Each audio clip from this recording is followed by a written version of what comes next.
2001년에 가업 이제 전수 받으셨고 네. 2016년에 법인 전환하셨다고 맞으실까요? 네, 그렇습니다. 혹시 가업을 물려받게 된 계기가 있으시면 저는 F&B 기업에 한 30여 년 근무를 했었었고요. 대기업 CJ와 동원그룹에 오래 근무하다 보니까 자연스럽게 어머니의 가업을 물려받게 되었습니다. 1976년에 한옥마을에서 이제 시작된 그 방식이 지금 사업 구조로 이어지는 과정에서 이제 가장 좀 크게 바뀐 점이 있을까요? 네. 아무래도 어머니가 하신 것은 예전에 조그맣게 시작을 하다 보니까 구멍가게 형태로 시작을 하게 되었었는데요. 이제 제가 30여 년 경험으로 인해서 대기업에서 배운 노하우를 가지고 어떤 구조화, 시스템화를 만들어서 이걸 하나의 가게가 아니라 프랜차이즈화 모델을 만들어냈습니다. 약간 요새 최근에 소비자들이 균형 잡힌 이제 식사 아니면 건강식 이런 거에 대한 중요도가 굉장히 이제 올라가 있는 상태잖아요. 이 흐름에서 약간 비빔밥이라는 이런 메뉴가 좀 경쟁력을 갖고 있는 이유가 어떤 거라고 보실까요? 아무래도 비빔밥은 여러 가지 나물이 들어가다 보니까 요즘은 젊은 층들도 요즘 샐러드도 많이 드시지 않습니까? 그래서 건강을 위한 음식, 그것이 한국의 대표 음식, K푸드의 대표 음식인 바로 비빔밥이라고 생각을 합니다. 비빔밥이나 한식 자체가 조금 손맛이나 지역성 같은 게 좀 강한 음식인데 네네. 이런 과정에서 좀 맛을 좀 평준화하기 위해서 어떤 네. 생각하실까요? 좋으신 질문인데요. 아무래도 예전에 저희 어머니가 했던 방식으로는 지금은 아무도 할 사람이 없습니다. 왜냐하면 일도 많고 조리사가 필요하기 때문에 요즘과 같이 인건비가 높은 시기에는 잘 맞지가 않은 상황이거든요. 그래서 저는 이거를 아까 말씀드렸던 시스템화 했기 때문에 모든 나물들을 저희 본사 센트럴 키친에서 원팩 시스템으로 공급을 하고 있습니다. 그래서 누구나 조리 실력이 없어도 아르바이트도 이틀만 배우면은 할 수 있는 시스템을 만들어냈습니다. 그렇기 때문에 저희가 한 60여 개 매장이 되고 있거든요. 네. 이래서 확장할 수가 있었던 거지. 만약에 사람이 일일이 장 보고 나무를 세척을 하고 전처리하고 볶고 삶고 하는 과정을 한다면은 몇 달 하면은 지쳐가지고 그렇죠. 다 쓰러질 겁니다, 아마. 그래서 그거를 센트럴 키친에서 원팩 시스템으로 만들었기 때문에 업무의 약 50% 이상을 줄여서 만든 겁니다. 별도의 조리가 필요 없이 그냥 뜯어서 바로 사용할 수 있을까요? 네, 여러 가지 메뉴 중에서 비빔밥류는 바로 뜯어가지고 냉장으로 해동한 다음에 바로 세팅하면 되는 거고요. 나머지 다른 메뉴들은 반조리 제품으로 가고 있기 때문에 지지고 볶고만 하면은 다 제공할 수 있는 메뉴로 만들어 놨습니다. 그 맛의 평준화를 그렇게 잡고 계시는 거죠? 그렇습니다. 이 프랜차이즈 모델은 표준화된 맛이 나와야 되는 겁니다. 그렇기 때문에 본사에서 제공을 해야지만이 이런 표준화된 맛이 나는 거지. 만약에 점주님들이 물론 저희 본사가 제공하는 것보다 더 맛있게도 할 수도 있지만 더 맛없게도 많이 할 수도 있거든요. 근데 그런 편차가 두면은 프랜차이즈 모델이 아니기 때문에 본사에서 일관된 맛을 유지하기 위한 가장 핵심적인 제품들 일부 뭐 소스류라든지 저희만의 콩고기 고추장이라든지 양념육이라든지 이런 것들을 제공을 하고 있습니다. 비빔밥을 하고 계시니까 그 본질을 유지하기 위해서 반드시 지키시는 그 기준 같은 게 있다면 네네. 아무래도 그 기준은 어머니가 예전에 조그만 가게에서 했던 그러한 마음이지 않을까 싶습니다. 그런 마음이 지금은 하나의 철학으로 승화가 된 것이고요. 그 다음에 중요한 것은 가족에게 드리는 음식처럼 그런 정성을 다해서 만든 태도라고 생각합니다. 그래서 그런 마음과 정성, 그것이 우리를 지켜줄 수 있는 기준이 아닐까 생각합니다. 외식 프랜차이즈 시장이 굉장히 포화 네. 상태인 건 맞잖아요. 네. 어떻게 좀 차별화를 하고 계신가요? 비빔밥은 아까 말씀드렸듯이 누구나 다 어렵다고 판단을 합니다. 한식 중에서도 비빔밥은 접근하기 어려운 메뉴 중에 하나입니다. 그런데 그것을 아까 말씀드렸던 제가 번사 센트럴 키친에서 원팩 시스템을 만들어 놨기 때문에 누구나 할 수 있게 만들어 놨듯이 이 경쟁력은 누구나 할 수 없는 것을 저는 누구나 할 수 있게끔 만들어 놨던 겁니다. 그게 바로 프랜차이즈 모델이고요. 두 번째는 전통인 것 같습니다. 전통 아닌 일반적인 메뉴들은 굉장히 유행이 빠르거든요. 근데 한식은 기자님 우리 비빔밥을 어렸을 때부터 나중에 더 나이 드실 때까지 드실 수 있는 음식이지 않습니까? 그렇기 때문에 전통적인 메뉴를 태어나서 죽을 때까지 먹을 수 있는 음식이기 때문에 그만큼 경쟁력이 있다고 판단됩니다. 아까도 이제 잠깐 언급을 해주셨는데 이제 그 고추장 식물성 이제 콩고기 고추장 네네. 개발하셨다고 하셨는데 어떤 문제 의식에서 이제 시작된 제품인지 네네. 궁금한데요. 일단 이 고추장은 저희 어머니의 레시피로 시작을 되었고요. 1976년부터 어머니가 고추장을 여러 가지 재료를 만들어서 그 재료로 나갔었는데 지금도 제가 5년 전까지만 하더라도 어머니의 레시피 고추장으로 전 매장에서 사용을 했었습니다. 근데 코로나 이전에 저는 비빔밥의 세계화를 하기 위하여 세계화를 나가려면은 해외에 그만큼 비건 인구들이 많이 있기 때문에 이거를 고추장도 비건식 고추장을 만들었었습니다. 그래서 그 비건식이란 것은 단백질이 있어야 되기 때문에 어머니의 레시피에 콩고기를 더 플러스 첨가해서 콩고기 고추장을 만들게 되었습니다. 그래서 이 콩고기 고추장을 전국에 62개 매장이 있거든요. 그 62개 매장에 사용을 하고 있고 이거를 제품화라는 것은 핫소스라든지 스리라차 소스 잘 아시죠? 그런 소스처럼 이 콩고기 고추장 소스를 만들어서 전 세계에 수출하기 위해서도 준비를 하고 있습니다. 그럼 해외 시장을 염두에 두시고 맞습니다. 예. 아무래도 비빔밥은 나물이 여러 가지가 있기 때문에 해외에서도 비건 인구들이 아무래도 일단 나물류뿐만 아니라 고추장까지도 비건식이 된다면은 완전한 비건 음식이 되는 거지 않습니까? 그래서 해외를 진출하려고 준비를 해왔던 겁니다. 한식이 좀 열풍을 끌고 있는 맞습니다. 것 같은데요. 좀 가장 반응이 좋았던 요소가 있을까요? 네네. 해외를 몇 년 전부터 북미주, 일본, 동남아시아, 그 다음에 두바이까지도 박람회를 다녀왔습니다. 다니면서 느낀 결과는 정말 한식이 이제는 자리를 잡아가는구나. 몇 년 전만 하더라도 한국의 대표 음식, K푸드의 대표 음식은 비빔밥, 불고기라고 생각을 했었는데 지금은 잘 알다시피 불닭, 라면뿐만 아니라 찌개, 뼈감자탕 이런 것까지도 이제는 외국인들도 굉장히 즐겨 하고 있더라고요. 하물며 외국인들은 포크 나이프를 사용했는데 비닐 장갑을 끼고 뼈 해장국의 뼈를 손으로 잡고 뜯는 모습도 보고 왔었습니다. 그런 모습을 볼 때 이제는 한식이 대세다. 그래서 한식이 나갈 수 있는 방향 중에서 저희는 비빔밥 전문이기 때문에 일반 전주 비빔밥뿐만 아니라 해외에서는 전주 비빔밥보다는 돌솥 비빔밥이 그만큼 더 인기가 많습니다. 왜냐면은 돌솥 비빔밥은 우리나라만이 느낄 수 있는 누룽밥이 있지 않습니까? 밑에 살짝 눌렀을 때 그 누룽지를 밥을 먹고 2차 후식 개념으로 누룽지를 긁어서 먹는 것을 여성분들이 굉장히 좋아하지 않습니까? 네. 그런 것마저도 이제는 해외 사람들이 굉장히 좋아하시더라고요. 그래서 저희가 돌솥 비빔밥 메뉴들을 여러 가지로 만들어 놓았습니다. 옛날 같은 경우에는 그 밥에 끈적끈적거리는 식감을 네. 좀 꺼리거나 네. 이런 것도 되게 많았잖아요. 네네. 좀 좋아하는 식감 같은 게 있나요? 예전에는 그 외국 사람들의 입맛을 맞추기 위해서 물량을 줄여서 밥을 한다거나 그렇게도 했었는데요. 지금은 한식이 보편화가 돼가지고 전통 한식 그대로 굳이 로컬화를 할 필요가 없습니다. 그래서 매우면 매운 대로, 싱거우면 싱거운 대로 우리 모습 그대로 나가야지만이 이게 한식이라고 생각하는 거지, 변형이 되면은 그분들이 나중에 한국에 여행을 오실 때 자기네 나라에서 맛보던 맛하고는 좀 다른데? 라고 느낄 수 있습니다. 그래서 지금은 한식 그대로, 음식 그대로 그냥 제공하는 게 제일 좋은 거라 생각이 됩니다.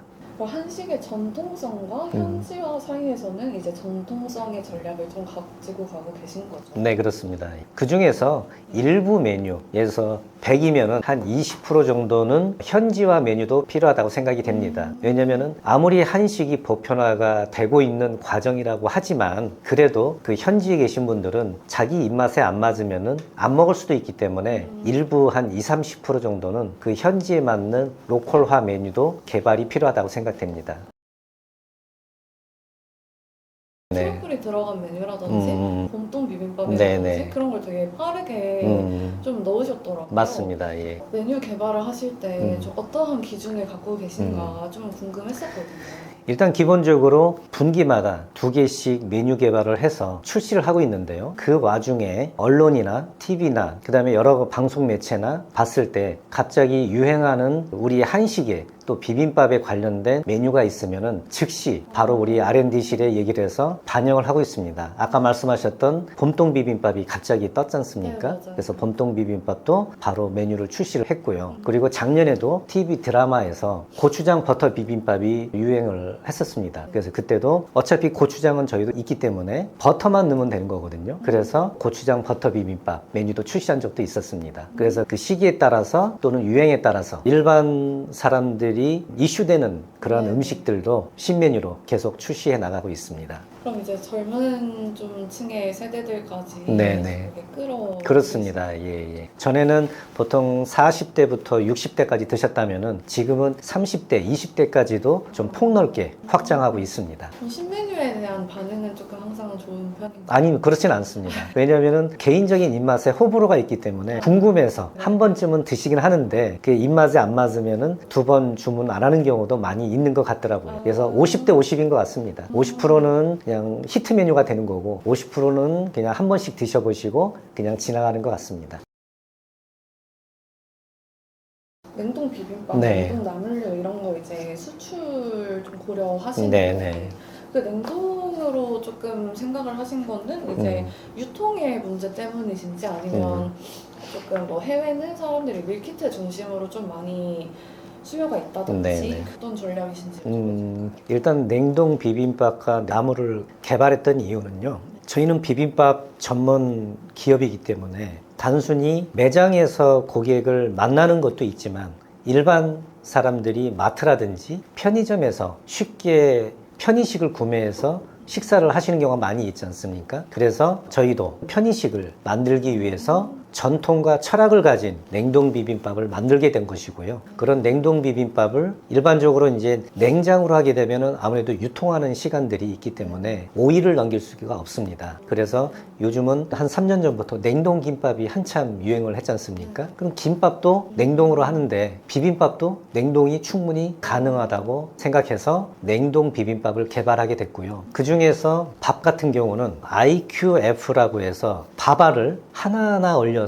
이거를 나중에 전자레인지에 해동했을 때 갓 지은 밥처럼 만들어지는 게 IQF 시스템이라고 합니다. 그래서 IQF 시스템으로 만든 냉동 밥과 나물을 같이 혼합해서 드신다면은 즉석에서 한 비빔밥보다는 약간은 덜하겠지만 거의 한 90% 정도는 따라갈 수 있을 정도로 그러한 냉동 비빔밥을 개발하게 되었습니다. 그래서 그 냉동 비빔밥을 작년에 캐나다로 1차 테스트 수출을 했었습니다. 반응은 좋았고요. 지금 이제 2번째 주문이 들어오를 하고 있습니다. 그리고 냉동 나물 같은 경우는 해외에서도 건강식으로 나물을 많이 드시고 있다고 말씀드렸잖아요. 그렇기 때문에 단순히 매장에서 비빔밥을 드실 수도 있지만 냉동 나물을 원팩으로 제공을 하게 되면은 일반 마트 같은 데서 쉽게 구매를 해서 집에서 반찬용으로 또는 비빔밥용으로 드실 수가 있기 때문에 냉동 나물을 500g짜리 팩으로 6종을 만들어 놨습니다. 그래서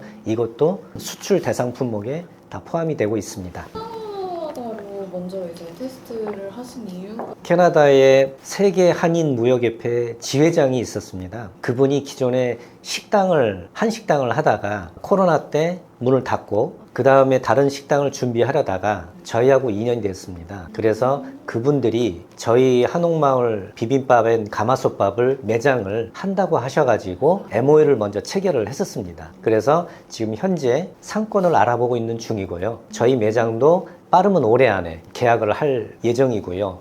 그분들이 식당을 하기 전에 먼저 냉동 비빔밥을 유통을 하고 싶다고 해서 그분들이 지금 캐나다에 있는 마트 쪽에 계속 공급을 하고 있습니다. 그럼 이제 조금 회사 얘기로 네. 돌아와서 이제 단순히 요식업 기업이 아니라면 네. 조금 어떤 가치를 좀 전달하고 싶으실까요?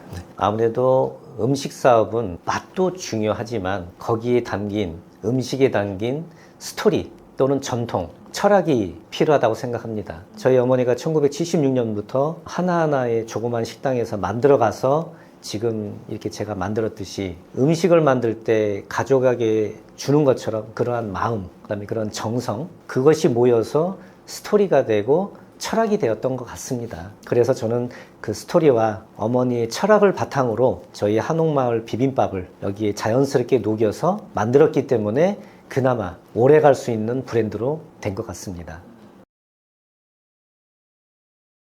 대표님의 목표가 네. 좀 있으실까요? 저는 처음부터 어머니한테 레시피를 저희 안 사람하고 전수를 받으면서 그때 생각했던 것은 비빔밥의 세계화를 위해서 해보자. 그때 당시만 하더라도 2001년 당시만 하더라도 한식이 세계화가 전혀 안 되었을 시기였었습니다. 그래서 저는 전주에 사단법인 비빔밥 세계화 사업단이라는 조직이 있는데요. 그 조직에서 영업본부장으로 같이 겸임을 하면서 비빔밥의 홍보와 저희 사업을 위해서 해외로 진출하기 위해서 코로나 전부터 해외 박람회를 다녔었고요. 그래서 그때도 이제 저희 메뉴를 직접 시연해 볼 수는 없었지만 많은 사진들, 메뉴 사진들을 가져갔을 때 해외 사람들이 너무 아름답고 너무 맛있게 보인다. 거기에 계시는 한인들이 그 나라에 입점을 하면은 정말 한인들뿐만 아니라 그 나라 사람들도 좋아할 수 있는 메뉴라고 너무나 칭찬을 많이 해줬었습니다.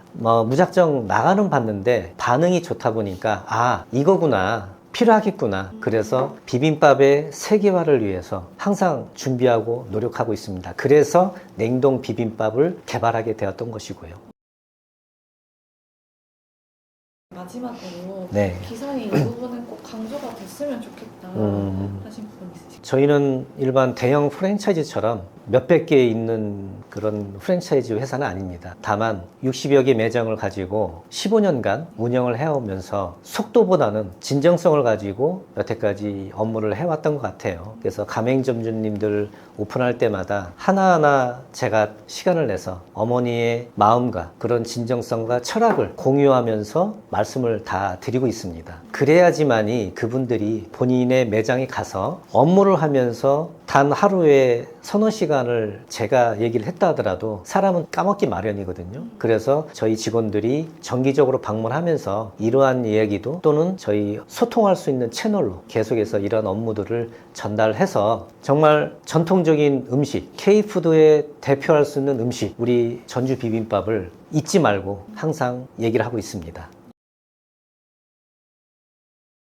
사실 건강식이라고 하면서 그런 것들을 표방하는 음. 업체도 굉장히 많고 대표님께서 생각하시는 그 건강함의 기준은 어떻게 되시는지 저도 이제 나이를 먹다 보니까 지금은 건강식을 많이 찾고 있습니다. 예를 들어서 오늘 점심도 튀김 음식이 나왔는데 튀김은 안 먹었거든요. 그런 식으로 본인만의 건강식이 있듯이 폭넓은 건강식이 있다고 생각합니다. 그것은 자기 몸에 염증이 안 가는 음식이거든요. 예를 들면 아까 잠깐 말씀드렸지 튀김 음식이 모든 게 다 나쁘다는 건 아니지만 그 기준치를 넘어가면 안 되거든요. 일반 식용유에 볶는 음식들 이런 것도 다 산화가 되기 때문에 몸에 들어가면은 다 염증이 다 발생하는 거거든요. 그래서 되도록이면 올리브 오일이라든지 그러한 건강한 음식을 먹으라고 하지 않습니까? 그래서 일반적으로 우리가 야채를 먹게 되면은 몸이 자연적으로 회복이 됩니다. 왜냐면은 인간은 원래는 육식동물이 아니라 채식동물이었었거든요. 선조시대에. 그래서 살아가다 보니까 생존을 하려다 보니까 자연스럽게 육식화가 된 거지 원래 인간의 몸은 채식화갑니다. 그래서 일단은 주변에서도 그 여성분들이 다이어트 할 때 샐러드 야채 드시지 않습니까? 그래서 일단은 야채류가 건강하다고 생각이 됩니다. 그래서 저희는 비빔밥의 한 그릇에 여러 가지 야채, 다양한 야채, 건강한 요소들, 그 다음에 단백질과 지방이 다 들어가 있기 때문에 하나의 음식이 전체적으로 다 잘 이루어져 있는 음식이라고 생각합니다. 그래서 되도록이면 자기 몸에 염증이 없는 식사, 염증이 없는 식재료를 골라서 드시면 건강해질 수 있다고 생각이 됩니다. 인터뷰는 이렇게 마무리하겠습니다. 네, 감사합니다. 님이 가장 최애하시는 메뉴 하나 아까 말씀드렸던 전주비빔밥을 가장 좋아하고요. 왜냐면은 유기그릇에 놋그릇이라고 하지 않습니까? 이 놋그릇은 굉장히 위생적인 용기입니다. 이 용기 자체가 옛날에 우리 선조들이 이거를 세척을 할 때 지프로 이렇게 닦지 않습니까? 지프로 닦으면서도 자연스럽게 이게 건조가 되고 자연스럽게 이 재질에 의해서 나쁜 균들을 죽이게 합니다. 그래서 저는 이 전주 비빔밥을 좋아하고 있고요. 이 전주 비빔밥을 제가 해외에서 다른 식당에서 먹어봤을 때 옆에 있는 외국인이 비빔밥을 보고 가만히 쳐다보고 있더라고요. 그러면서 우리나라 사람들은 대부분이 비벼서 먹는지 아는데 그걸 먹는 방법을 몰라서 나물을 하나씩 위에 있는 걸 먼저 먹고 따로따로 먹고 있더라고요. 샐러드 먹듯이. 그러다 보니까 옆에 있는 직원이 이것을 이제 믹스해서 먹는 거다라고 하니까 그때서야 이렇게 먹는 방법을 하면서 이제 먹고 있더라고요. 그래서 그게 아직도 기억에 남는 에피소드가 있습니다. 감사합니다.